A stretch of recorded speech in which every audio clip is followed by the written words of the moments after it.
Hari Om everyone, welcome to this class on Ishavasya Upanishad. We will start with the chanting. I will chant at my end, you can chant at your end.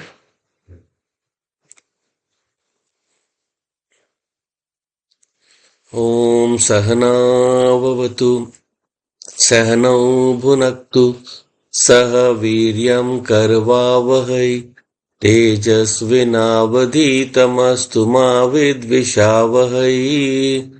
Om Shanti Shanti Shanti. Om Gananam Tva Ganpati Gam Havamahe Kavim Kavinam Upamashravastamam Jeshtarajam Brahmanam Brahmanaspata Anashrinvanutibhi Siddh Sadhanam. Om Shri Mahaganpataye Namaha. Saraswati Namastubhyam Varade Kamarupini Vidyarambham Karishyami Siddhir Bhavatu Me Sada. Gurur Brahma Gurur Vishnu Gurur Devo Maheshwaraha Gurureva Param Brahma Tasmai Shri Gurave Namaha. Tasmai Shri Gurave Namaha. So we were looking at the fourth mantra. Earlier we saw the third mantra where the different lokas are being mentioned, because those who do not accept this Atma Jnanam, those who do not understand or those who don't want to go down that path, they will go down through this Asurya Namate Lokaha, the sunless worlds, the worlds of darkness, which are andhena tamasavrita. They are covered by ignorance, right? Here tamas is that ignorance which the jiva has, the individual has, when he is unaware of his true nature and he has not been given that knowledge by a guru. So then such people, we saw there were four paths. For one of them, one is the jnani, who directly goes to self-realization and hence is not born again. Then there is the one who has vairagya, but his vairagya is a little less. So that person, he goes through the Uttarayan Marg and then on to Brahmalok and then to release. And then there are the ones who have Ragadvesha. So those who have Dharmik Ragadvesha, they go for higher lokas where they get more and more punyam. So they go by Dakshinayan Marg, the southern path, whereby they go to the path of the Chandrama, the moon, and then they come back after their punyam is exhausted. And the final ones, they go to, they are full of tamasic, all kinds of lower desires. So then they are always bound to fulfillment of their desires, and it's not related to dharmic desires, not related to any benefit of the samashti, the universe. So such people, they go to the lowest of lokas, Narakaloka, or they are born in some lower yonis, or in, even if they come back to this yoni, they are not able to utilize this yoni, which we say, according to a shastra, is a gift from God for us to realize our true self. If we don't do that, we are wasting our time, right? So now we saw this next mantra also. We discussed a little bit, but we'd like to go into a bit more detail. So just read this again. Anejadekam manaso javiyah nainadeva apnuvan purvamarshat tadhavato anya natyeti tishtat tasmin napo matarishva dadhati. Once more. Anejadekam manaso javiyah Nainadeva apnuvan purvamarshat tadhavato anyannatyeti tishtat tasmin napo matarishva dadhati. So anejat ekam, it is anejat, without any movement. This atma, this soul, this infinite existence of ours is without any kind of movement. And yet it is one, ekam, very important word in this mantra, because it clearly says that there are not many atmas, only one atma. And manaso javiya, and it is faster than the mind. And then na enat deva apnuvan purvam arshat. So therefore this atma, it cannot be known, or it cannot be reached by the devas. The devas we saw is the sense organs. So we'll see this more. Purvam Arshat. It reaches before them. Wherever they go, it reaches before them. And Tad Dhavato Anyan Atyeti Dishtat. So Tad Dhavato or Dhavataha. So this Atma, it runs faster than the others who run. And yet it moves past them even though stationary. Tishtata. Tasmin apo matarishva dadhati. And in that apaha, in that waters, in the so existence, the pran shakti or the hiranyagarbha shakti, it gets a place for movement. So we'll look more into this. So we start with aneja dekam manaso javiyaha. We'll take up the mind here first, manasaha. So what is the mind? We have to understand the mind first because it is the most important of the instruments that we use for cognizing the world. The mind is of the nature of knowledge. So even though Atma is the one through which knowledge happens, the mind is the one through which the knowledge about the world happens. So if we remember from the Purush Sukta classes, then there we saw that Chandrama Manaso Jataha. So from the mind of Paramatma, from the Chandrama or the total, the Devta of the mind is born. So Chandrama represents reflected sunlight, and so mind also represents reflected consciousness. So in that sense, they are similar or equal. And at the, we say Adhyatmik and Adhidevik, at the Adhyatmik level, that within the Lord, whatever is his mind, at the Adhidevik level, that is the Chandrama or the Chandra Devta. Right. So Chandra Devta also is, the word itself has a very beautiful significance, because if you look at the Dhatu, the root word from where it comes, so that is Chadi Dhatu. From Chadi Dhatu, Chandrama comes. So Chadi means basically, Chadi is Ahaladane, the one that gives joy. Right. So if we look at the mind and the function of the mind, we will see it does two things at the same time. It does two things. First is that it captures an object, or it reaches for an object through the thought, vritti, through the vritti. So one part of it is the vritti, the thought by which it is able to cognize the object. And the second part is the joy that it derives from attaining the object or enjoying the object. That is the ahladana part. That is the ananda part, right? So mind has naturally the tendency to go for enjoyment of objects. But if we understand this thing in the right perspective, this can help us overcome a lot of the problems that we face when the mind is not within our control. Right? So first of all, we have to remember that we are Chetan Jiva. Mind is not Chetan. Mind is Jada. So we cannot take the excuse that my mind runs around. My sankalpa can control the mind. Right? We have to remember that. And then when we see, when we do any act of observation, then one part is the vritti, we say, which reveals the nature of the object. The second part is the one that is telling us that yes, this knowledge that is being attained by me, it is through the Atma. It is through, and it is giving me joy. And so therefore the joy aspect of that is very, very important. So like whenever let us take an example of even a painful situation, right? So just let us say that we have a boil on the body. And it is very, very painful, right? It throbs, and sometimes it is very, very difficult to bear the pain, right? But then if we think of it in this way, that why is that boil giving me that pain, and that pain is, how am I able to experience that? Because I have this alahadana shakti. I have the shakti to enjoy or to experience the pain.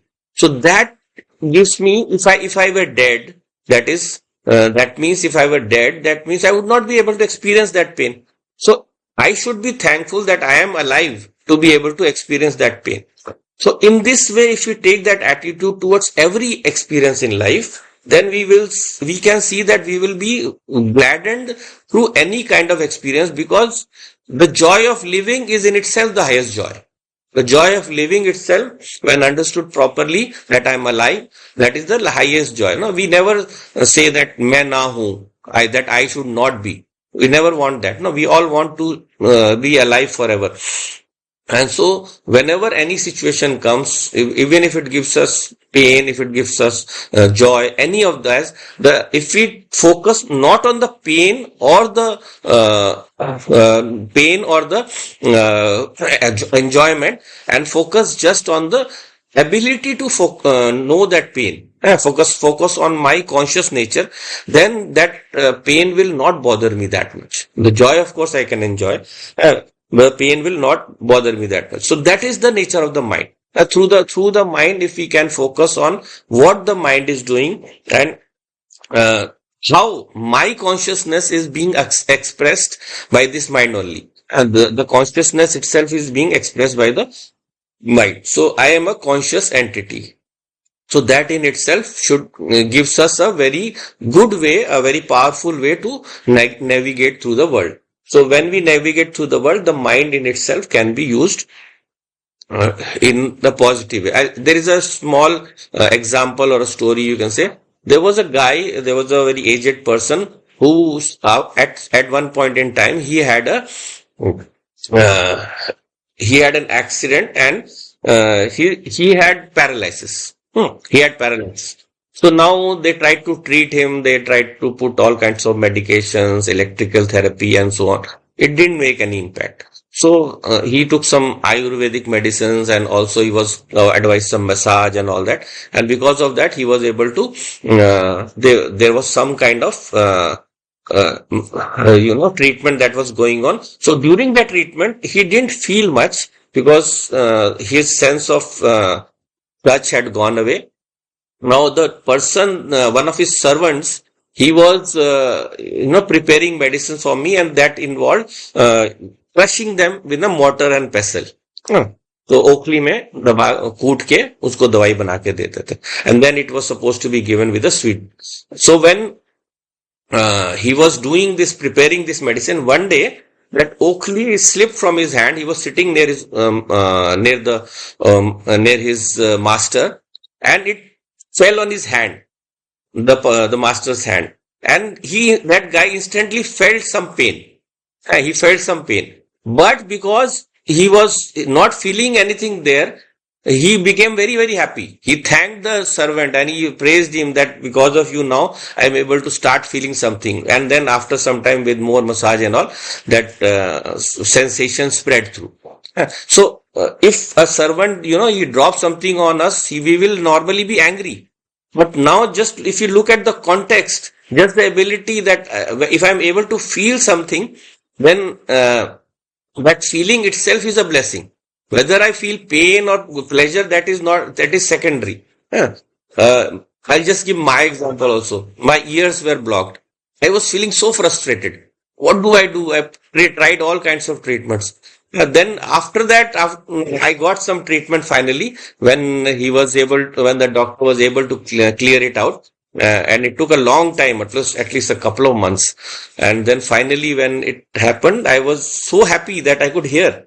So something that we take for granted, when we get back that power, then we realize the value of that. So same way, just that we are conscious, and all these sensations that have been given to us, we can focus more on what the sensation is given to us, that I am a conscious being, and that sensation is able to convey to me that I'm alive. That aliveness is what we have to hold on to, if we can be positive. So we can hear good things or bad things from the ear. We can see good things or bad things. But just that I have the ability to see, that in itself is a very powerful positive force. It can create within us a positivity. So this manaha, this mind that we say, it is we saw from the Chandrama is the devta for that, and so it is of the nature of ahladana. So if we are just grateful for all the experiences that are happening just because we have these senses, then what is the common thread we will realize? That all of these experiences, whatever the sense organs are there, behind them is one common knowledge, one common knowing power. That is the Atma.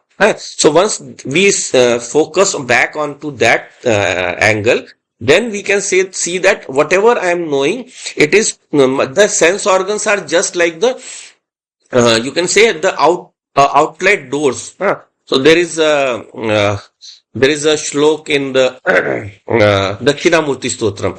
So Nana Chidra Ghatodara Sthitaha Mahadeep Prabha Bhaswaram Jnanam Yasya Tu Chakshuradi Karana Dwara Bahi Spandate. So here Bhagwan Shankaracharya, he imagines the human face like a pot. And it has different, or a lamp which has different holes, and from that, from each hole, different kinds of lights are emerging. Same way, these ears and eyes and all our sense organs are like holes, and from it, our consciousness is moving towards the different sense objects, and we are able to know them, right? So therefore, now what should our target be? Our target is should always be to focus on the consciousness aspect, the joy aspect, the anand aspect, but we focus on the object. We focus more on the vritti. There is another word for Chandrama, that is Karpur. So if you have heard Kapur is the white camphor and not the artificial camphor made from petroleum. The real camphor is made from sap from trees, from a tree bark. And it when you burn it, it doesn't give that black smoke that comes with the artificial one. So it's different, and it is used as an agent in food also. Right? So just like the camphor also, if you leave it for some time, it will evaporate. Right? Same way, our thoughts also, with time, they will evaporate. We experience something, our thoughts will also evaporate. That is the significance of camphor being used in that same meaning. So, when we look at that, thoughts, they evaporate, but some thoughts stay back.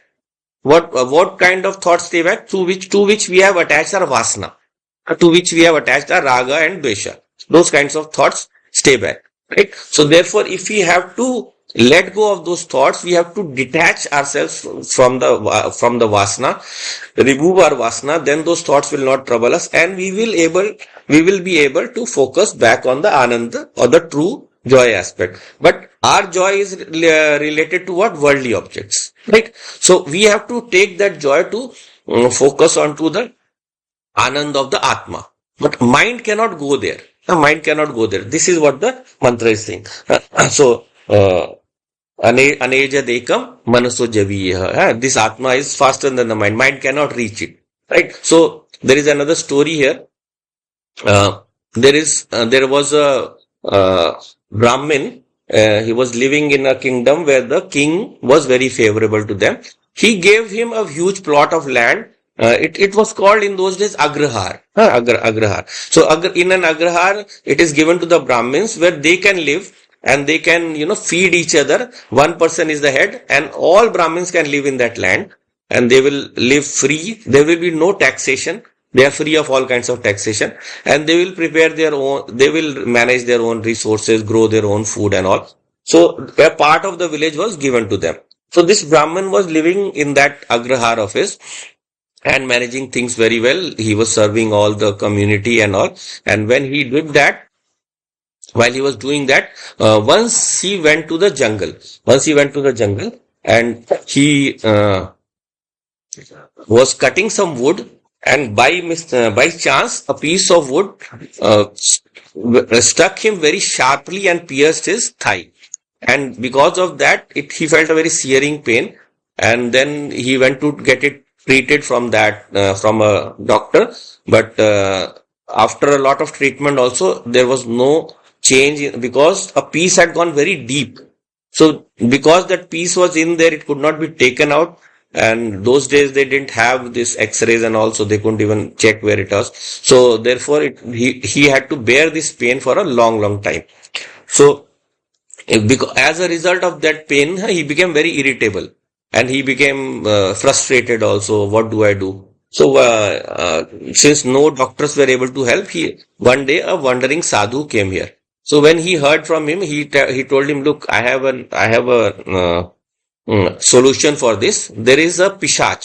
Huh. So, and I will give you a mantra which I learned from another person who had tamed this pishach. And once you tame him, he will do whatever you want."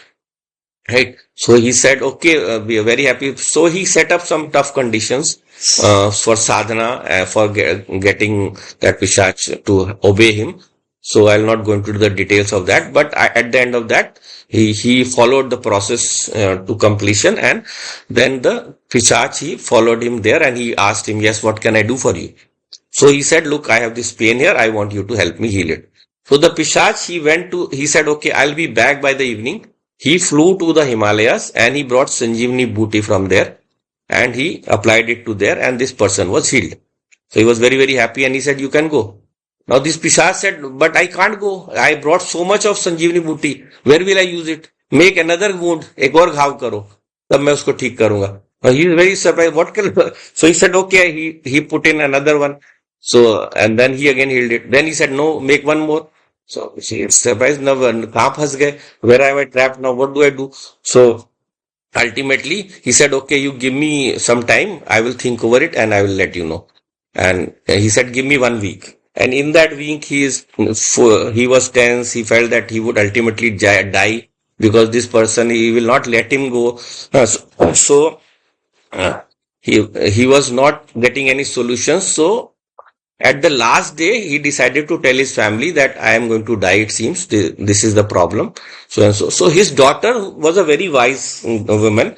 She said, "Okay, look, Dad, don't worry. You send him to me and I will solve it for you." Right? So therefore, his daughter asked him to come on the day, and on that day, she was under the periods. So she asked him to heal that. Now he tried and tried and tried, and again it would start. So ultimately he gave up, and he said that the place from where the whole world comes out, how can I heal that? So because ultimately he had to give up, and he went away. Right. So now this pishach is the mind. मन है ना. It forever is looking for wounds created by our experiences. जब भी हम किसी चीज को experience करते हैं, whenever any kind of object we enjoy or if it gives us pain, it creates a घाव within us, and then we have a desire for that, you can say, huh? And the mind, it fills up this घाव by giving us. So the person, the Brahmin was the Jivatma. Brahman is the Jiva, right? And his body is the Agragar, the Yajna Kund, the Yajna Kshetra. So our body is also the Yajna Kshetra. So this Pishach represents the mind which is always asking for new vasanas to be created. It will never give up on one vasana. Mind is never satisfied. You give him anything and he will ask more. You give him 1 crore, he will ask for 10 crores. There is no limitation, right? If there is, if someone has a child and the child performs well in the exam, and then they get like 80%, then the neighbor's child also comes, then he tells his mother, their mother comes, and she tells, "My son got 85%. Now, so the joy of 80% goes away. We are looking for a fresh wound. So we are forever looking at something better than what we have. We are always looking at something better than what we have. Even in Adhyatma also. People think the Upanishad says again and again that na anyat pantha vidyate anaya. There is nothing beyond this. Yet there are people who will imagine beyond this. So they will say beyond the 3 avasthas, Turiya avastha. Then someone will come and another one will say there is Turiya atit. What is Turyatit? The avastha beyond all avasthas, the state beyond the 3 states we experience is the Turiya avastha. It is not actually the 4th. It is the state beyond all states. But someone will say, no, there is a Turyatit. And then another comes, he says, there is a Turyatitatit. Like there's someone says there is Brahman, there is Para Brahman, then there is Para Brahman. So there is no end to that. So this is the mind playing tricks. This is the mind playing trick. It is never satisfied, even in Adhyatma. So, in this way, the mind has to go. So now, What did he give the solution? What did the girl give the solution? She gave him the solution of asking him for the wound that can never be healed. And that is Atmagyanam. That is the highest joy, the unending joy, never ending joy. So that never ending Ananda can never be attained by the mind. The mind always runs away from it can never face Brahman. It can never face the highest joy. Why? Because it will itself be destroyed the moment it comes face to face with Brahman. Because what is mind? Mind is Maya. Right? So if we look at the nature of the mind, then what is the nature of the mind? It has no shabda, sparsha, rupa, rasa, gandha. Right? So it has no shape. It has no shape. We cannot cognize the mind. But yet we can cognize through the way we are able to experience everything. Right? So because we are able to experience everything, that shows clear proof that the mind exists. So there is no clear proof of whether it is existing, no clear proof of whether it is not existing. Right? So that is also the nature of Maya. Maya, whether it exists or non-exists, you can not exist, you can never say that. So in this way, this mind also, it has to know the higher self, it has to go into samadhi. It has to go into what we call amani avastha, the state of no mind. Then only that highest state can be reached. So therefore, because you see, what is one peculiar thing about mind? All the things that are available to us as sense perceptions, they are created by the mind only. The little amount of the objects that we create in one life, that we experience in one lifetime, is not even a small part of the total capacity of the mind. You know what is the imaginative capacity of the mind, no? So it can imagine infinite number of worlds and infinite number of things. Right. So like I said, in Adhyatma, people imagine. Same way in other spiritual scriptures also you will find that there is description of higher worlds, lower worlds, parallel worlds. No limit to that. So mind has the capacity to create in unlimited amount of objects. So now, because it is the creator of all of these, how can it be satisfied by a few of them? Right? So there is a saying in the Taittiriya Upanishad that the Swami can never be satisfied by the server, the one who serves him, or the one subordinate to him. So like if person owns an orchard of apples or mangoes or whatever, and it has like 5,000 fruits. So someone takes 5 fruits and gives it to him. Will he be happy? They all belong to him only, no? So that thing is going to satisfy him. He will not be satisfied. Same way, mind can also never be satisfied, because all the objects of the world are only coming out of it. Where will it be satisfied, or where will it merge back? When it goes to the highest ananda.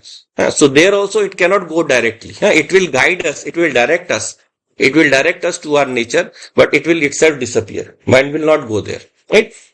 So in this way, in this mantra also we are looking that aneja dekam manaso javiyah. This atma is not moving, yet it goes faster than the mind. So this is like a contradiction. It appears like a contradiction. But if you just look at the next closest thing, to atma, that is a space, right? That is the first element that comes. So space also, no, it is all pervading.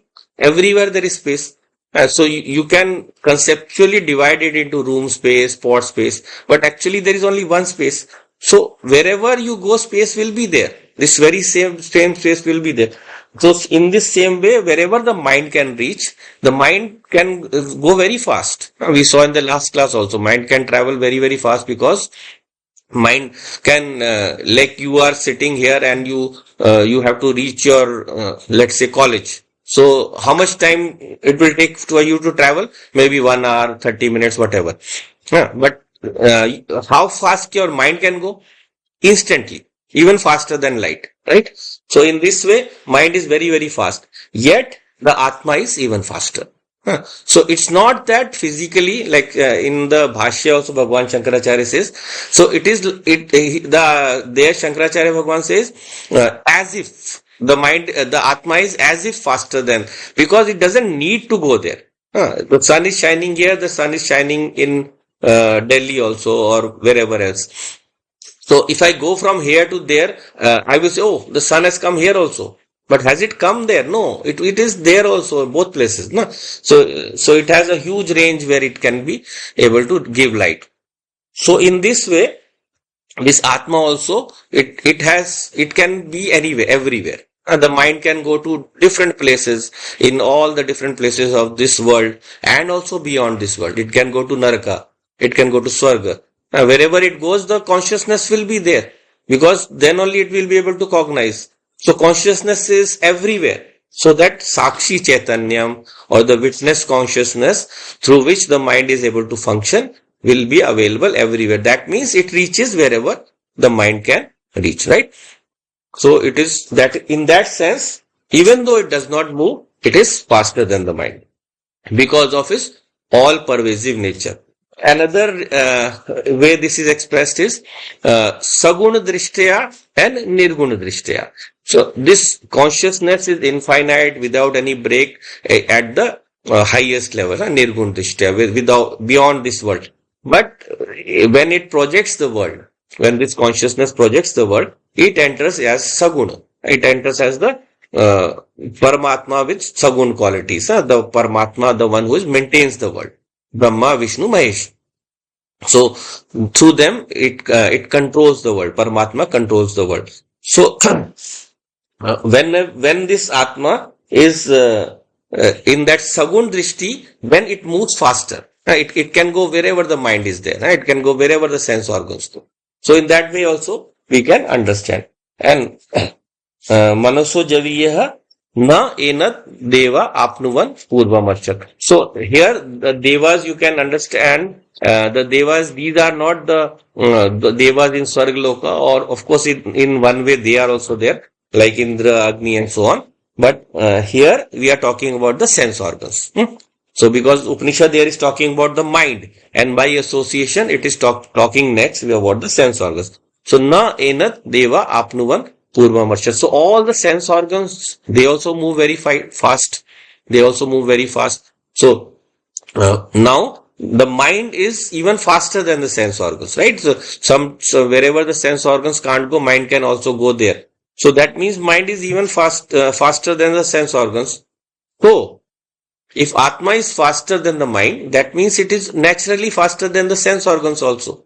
So that is why na enad deva apnuvan purvamarchat. So therefore this the sense organs also cannot reach this Atma. So basically, if you take the principal part, what is the philosophical thing being said here? That means the mind cannot objectify the Atma. Mind cannot experience the Atma as an object. कि उसके सामने कुछ रखा है और उसको जान रहा है. It cannot know the Atma as an object. Same way with the sense organs also. The sense organs also cannot objectify the Atma. That is what is the basic philosophical truth being said here. So in Buddhist philosophy, there is a word called Kwan, K-O-N. So Kwan is basically two contradicting statements which appear to be impossible. So like we have here, and they are told to the student. So there it is said that it stuns the mind, and it stuns the mind, and then within that stunned mind, when the mind stops thinking in the realm of pure logic, then enlightenment happens. That they call Satori, right? So in there they have their own system, but we say that unless and until the full logical explanation is given to us, and human mind cannot do that, only Shastra can do that, then only through the Shastra we can learn that, we can reach that state of enlightenment or knowledge that happens through the Guru. So here whatever is said is being explained by the teachers of our tradition. So aneja dekam manaso javiyah. So without moving, it goes faster than all of these. And then another pair of contradiction. I'll just share this on the screen, that way it's easier, I think. So tad dhavato anyan atyeti tishtat. So again here it says that Parabrahm Purushottam Atma, leaves behind, atyati, it leaves behind anyan. Anyan means the others. So whatever moves in this world, whatever, tad dhavatah, what dhavata means the ones who run, not the ones who run. Tad dhavato anyan atyati tishtat, even while sitting. Even while sitting. So the same principle is being said here, that all the movement that is happening in this world is being done through the Atma. It is in the presence of Atma that all the movement happens. So just like we say, na, Ayaskant Manivat. So Ayaskant is the magnet. So just like in the presence of the magnet, the iron filings move and they settle themselves into patterns. Same way, in the presence of Atma, all the activities of the world happen. So in this way, Tad Dhavata Anyan Atyati Tishtat represents the Atma, even while not moving itself, is able to provide movement to all others. How? Tasmin Apaha Matarishva Dadhati. So Apaha represents, Apa means in simple sense waters, but waters here represents the existence aspect. So in the absolute aspect, in the absolute state, in Param Purushaha, there is no such Chitanand, there is no separation, right? There is no need for any kind of existence to be described, because there is no cause and effect. There are no two things, do nahi hai. But the moment the world is expressed, then in that sense existence first comes into play, and that is used apaha. For that the word apaha is used. So if you look in the Nirukta Grantha or the Nighantu Grantha, there the apaha word or this jal, the synonym for that is also given as sat. It is given in the sense. Why? Because in the form of the water is the first solid perception of any entity. So in Agni also it is flickering. But in Jal, first time you can perceive through your eyes and you can know that.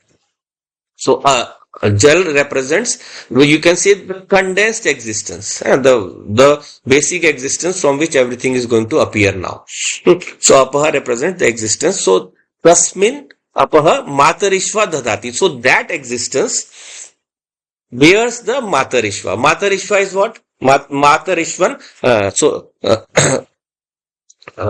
Rishva represents the space. And Mata represents the one who measures or the one who moves about in the space. So Mata Rishva is the Vayu Devta or Pran Shakti. So Pran Shakti, it is always said, is the first manifestation of Atma for creation of life. Without Pran Shakti, no life can happen. So that is why here it is said that Sat, that existence upholds the Vayu Shakti. So if you look at this Prashna Upanishad, and also the same thing comes up in Mundak Upanishad also, that there is the Sola Kala Purush, the 16 colors, the 16 aspects of Purusha. So out of that, the first one always is Prana. It is from Prana then that all the others then slowly evolve. From Prana itself, all the other elements of creation evolve, because without movement, nothing can appear in this world. If there is no movement, it will collapse. Even the atom will collapse on itself, it will disappear from existence. So we say that all the movement, it is the Prana Shakti that upholds all the movement in this world, and through it we are able to do all our activities. So that Prana Shakti, when it is functioning through our nose, it is the breathing power. When it is moving downwards through our stomach, it is the digestive power, and so on. We saw the 5 divisions of prana, but they are not 5 pranas. They are 1 prana. So in this way, our body, which is, you can say, it is a bundle of biochemistry. There is always some chemical reactions going on. So those chemical reactions are upheld in the presence of a life force. So from consciousness, that life force is the one that is manifested, and this is what we call at the individual level, we call it prana. At the total level, it is vayu, or we can also call it hiranyagarbha, the total mind or the total prana. So from that, that total prana is manifested out of the initial existence, and thus it is all available for us to cognize. So before the mind was there, there is no in Nasadya Sukt in the Rig Veda, it is said there is no Sat and no Asat. दोनों ही नहीं है. Why? Because mind is not there. So if mind is not there, then how can you say something that does not mean there was non-existence. So there Sat and Asat means the cause and effect are not there. Cause and effect are not there. So no, the cause and effect not being there, so nothing else can be, there can be no cognition. There can be no cognition. For cognition, you need two things, the object and the perceiver.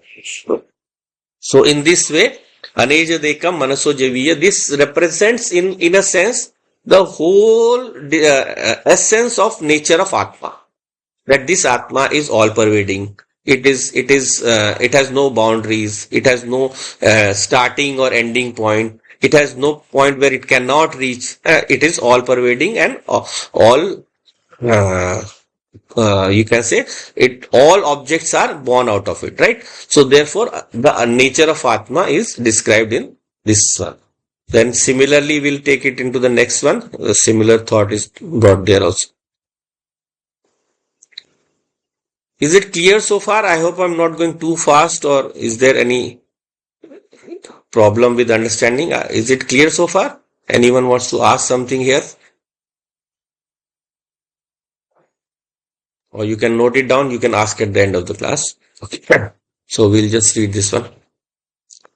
Tadejati tannejati taddure tadavantike tadantarasya sarvasya tadu sarvyasya bhayata. Tadejati tannejati taddure tadavantike tadantarasya sarvasya tadu sarvyasya bhayata. So again, it is represented in a series of riddles or series of what you can say contradictory statements, that this Atma tat ejati tat na ejati. It moves and it does not move. Right? So we saw the logic for that. We'll just explore it a bit more. And then tad dure tat avantike. Tatu antike. Tad avantike will also be again split up into tat u antike. And tat antarasya sarvasya tat u sarvasya asya bhahyata. So this Atma is a moving and yet not moving. Moving in what sense? We saw in the sense of being in the saguna aspect. In the sense of the reflected consciousness. It reaches everywhere. It moves. But tat na ejati, in the form of the original consciousness, it does not move. The original consciousness which is beyond any kind of conditioning. As long as conditioning is there, there will be the feeling of movement. So like, I don't know how many of you have seen a lighthouse. So what is our general concept of a lighthouse when you look at it? It looks like there are three lights, right? Three lights and they are going round and round and round. I don't know if I've discussed this earlier also. So there are it appears like there are three lights that are going round and round in circle. But then when I read about it, I found that there is no three lights. There is only one light. And there is a box that is rotating. There is a circular box that is rotating outside. It has three holes. And because of that rotation, it appears like three lights. And because there are three holes from which the light is coming out. And because of the movement, the light appears to move. So tad ejati tannejati. So the light is not moving, yet it appears to move. Why? Because the upadhi is moving. The conditioning is moving. The mind, buddhi, the man, buddhi, chit, ahankar, the sense organs, they are moving. And because of that, this Atma also appears to be moving. So therefore, tat ejati, tat na ejati. So, in this way, or you can take a more simpler example. You take a mirror, you take a piece of glass or mirror, and where you go where there is sunlight or any light, and you just turn it towards the light and then move it. The reflection will move on the wall. But is the light moving? The light is not moving. It is the object that is moving, the reflecting medium that is moving. Same way, it is the mind, the reflecting medium, which is moving. The consciousness is not moving. It appears to move, right?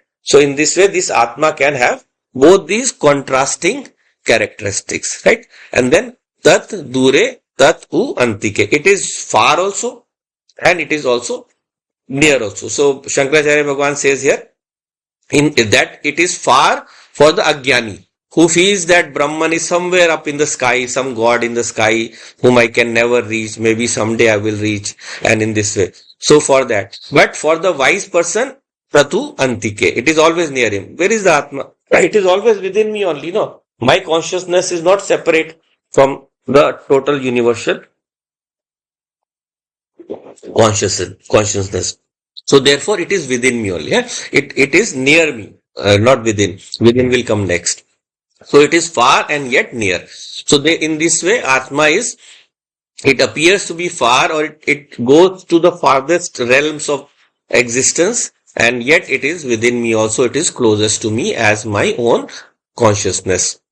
And then tat antarasya sarvasya. It is within everyone. It is within everyone as the conscious energy, or the as the conscious knowing power. Yes, Surupa, you want to ask something?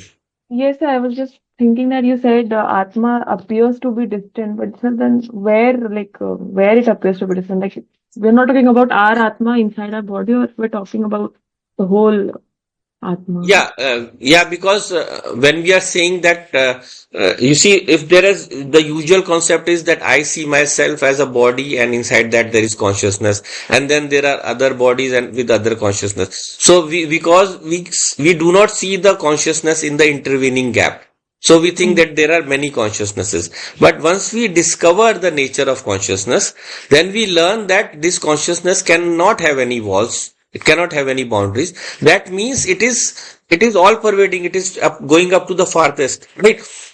Now, for the Agyani, what happens is he thinks that there is a Lord up there in the sky who is created this world. So for him, the consciousness of that Lord is very, very far. Right? And my consciousness that is within me, that is near. But for the wise person, he understands that there is only one consciousness. It is there and it is here also. And so, therefore, it is dure tat antika. So, nice, good question. Thank you. And then tat antarasya sarvasya. Therefore, it is that Atma is also inside. Inside as the knowing consciousness, as chitrupena, as consciousness. Also, outside also my consciousness reach, but we can see it in two ways. One way is that the consciousness is within me as the Chetana, and outside as the existence. I can see the existence all around me. I can see in every object that there is a existence component. So any object, a table is, space is, mirror is, and so on. All the things around me, I can see existence within them is an unbroken chain in all directions. So outside also I can see that Atma. Atma is Satchit Anand Roop, or you can say consciousness and existence Roop. So within me it is consciousness, and outside is existence. But you can also take it as the consciousness also everywhere. Within me and outside also is consciousness, because wherever my sense organs go, the consciousness is also reaching there. It's also reaching there. Sorry.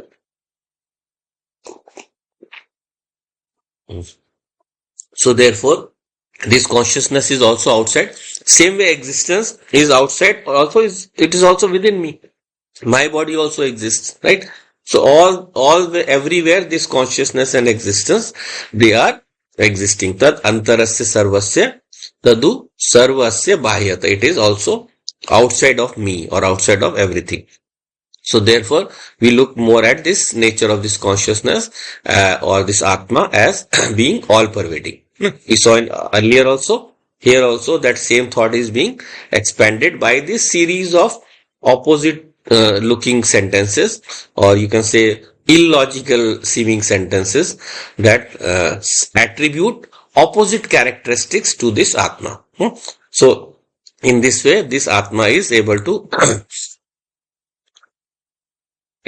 move and yet not move, exist inside yet exist outside, and so on. So the Sagun Nirgun group of Atma we have seen. So far, it's there in the Gita also. Similar thought is there. I think I was just looking today.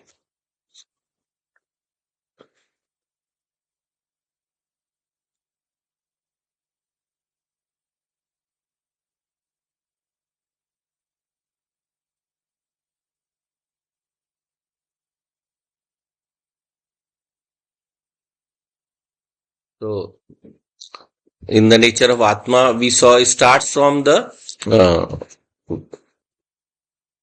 na jayate mriteva. So the Atma is never dies, never gets exhausted or finished, and it is neither born nor is it going out of existence. Neither dies. It doesn't die with the ending of the body. And like we discard our clothes, vasansi jirnani yatha vihaya, navani grinani naroparani, we then wear on new clothes. Same way this Atma takes on the different bodies. So the one that we are looking at, achedyo ayam, adhayo ayam, akleshyo, akledyo, ashosya evacha, nitya sarvagata sthanu, achalo ayam sanatana. So here the Atma is without any parts. So achedyo, you cannot cut it into parts. Then adhaya, you cannot burn it. Then akledya, you cannot wet it. And ashosya, you cannot dry it. So, because there are no parts, no gaps, so therefore these cannot be done. And then nityaha sarvagata sthanu achalo ayam sanatana. So achal. So achal is the nature of Atma. It is not moving. And sthanuhu, it stays non-moving. Sthir. And also sanatana, never ending. And nitya, or eternal it is, without any limitation of time. And sarvagata, it is all pervading. It exists in all objects, right? And then also in the next one also, avyakto ayam, achinto ayam, avikaryo ayam uchyate. So avyaktaha, it is not manifest. Just like we talked about the mind also. You cannot see it. Same way Atma also is one step further ahead than that. You cannot, ayam achintyo, the mind cannot think about the Atma. And then ayam avikaryo, without any kinds of modification. Nanu tasmad evam viditvena nanu shochitum arhasi. So this will look in the next verse here also. So we'll just go to that.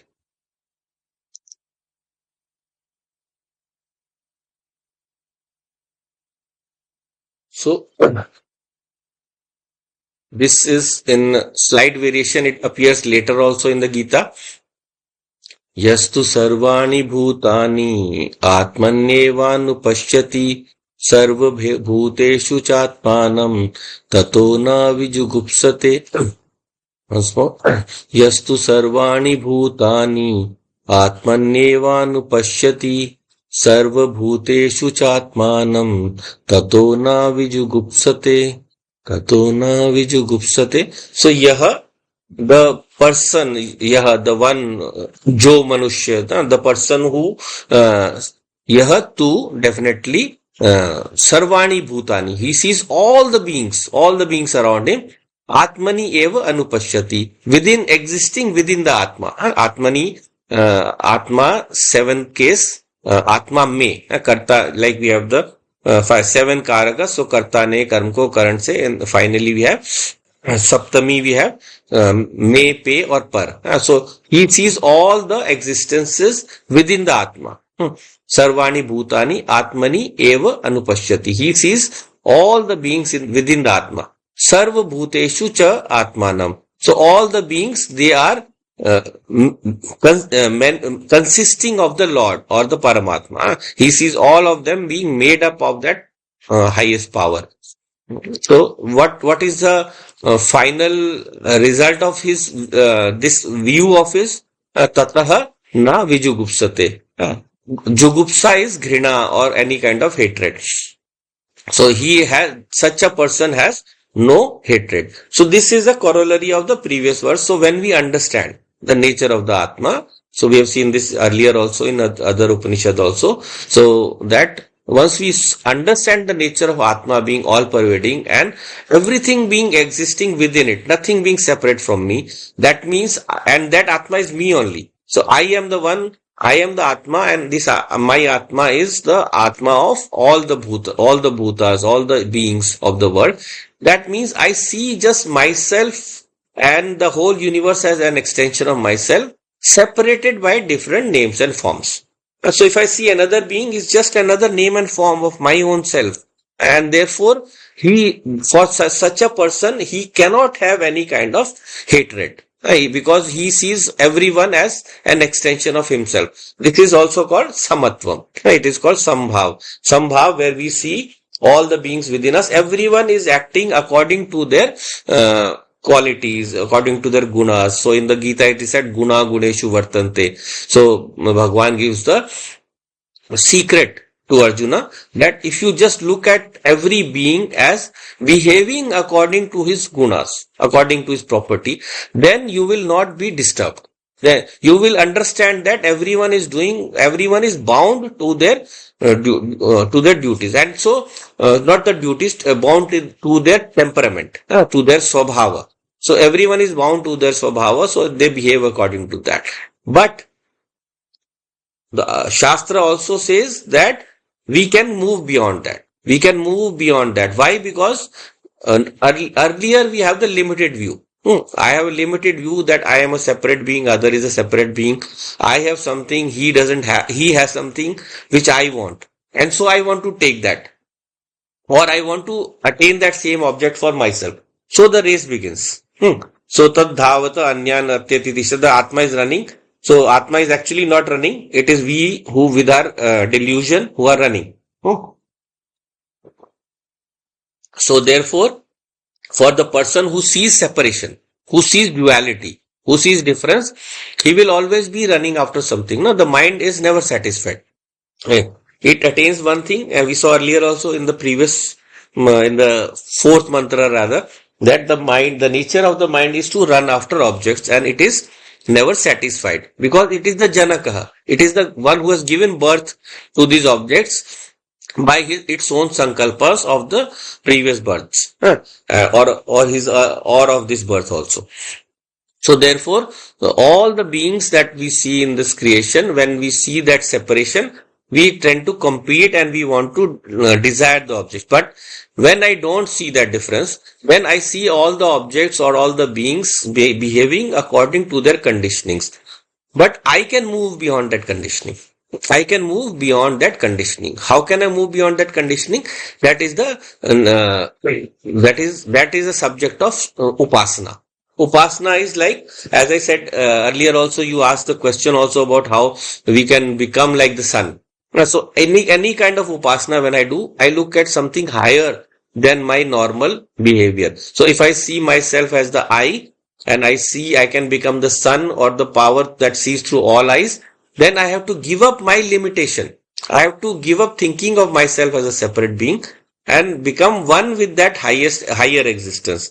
And just like as I said, all the Shakti, all the powers are expressed from that one main Atma only, from that one main consciousness only. So once I accept a higher power than me, then I will also understand all those powers are subservient to Atma.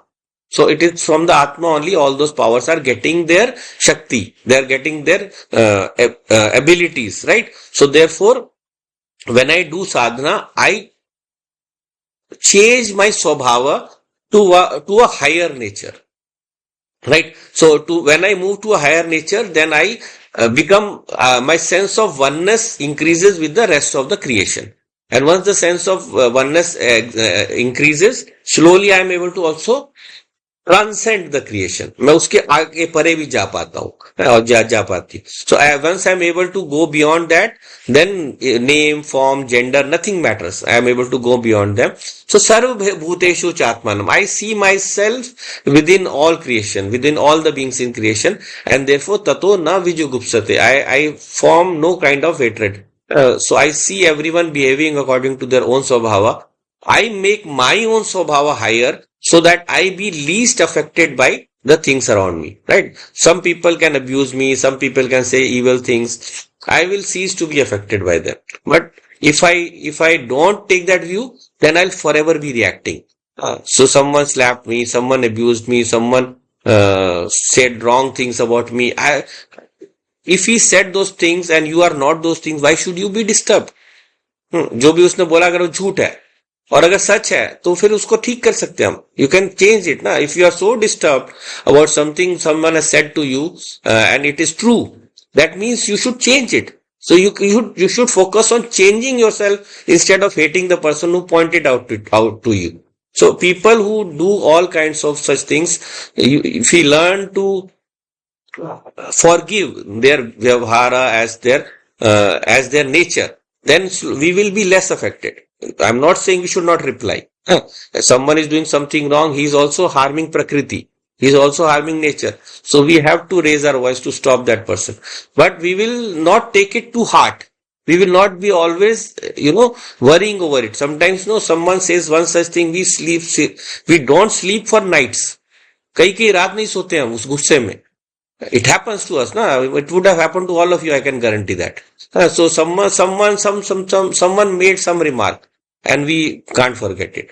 So tatona vijugupsate is a very hard sadhana to do. So once I see that oneness, then I understand the meaning of that oneness, then that hatred will not consume me. मुझे खा जाती है वो. It eats us up. It doesn't eat that person. He is happy. वो तो बोल के चला गया. It eats us up only. So therefore, if we have to go beyond this, we have to go beyond this vijugupsa, this hatred. We have to see ourselves as sarva bhuteshu chatmanam. Yastu sarvani bhutani atmanneva nupashyati. Pashyati, to see. So pashyati is not just to see also. It is pashyati means, like you say, if someone says something to you and you say, I see. That means I understand. He understands this. His understanding has changed. So therefore, to reach that level of understanding, I have to learn about the nature of my Atma as being all pervading. And once I understand all the implications of that, then I will apply it to my transactions in the world. And I will be able to handle them better. Handle them with less disturbance in my mind. Slowly, the disturbance will become less and less. So that is how we have to learn. So there is a lot more to be said about this. We'll go into it in the next class. So I think time is up for now. So we'll wind up for today. Om Purnamadav Purnamidam Purnat Purnamudachyate Purnasya Purnamadaya Purnameva Vashishyate. Om Shanti Shanti Shanti. Hari Om Shri Gurubhyo Namaha. Hari Om. Om Tat Sat.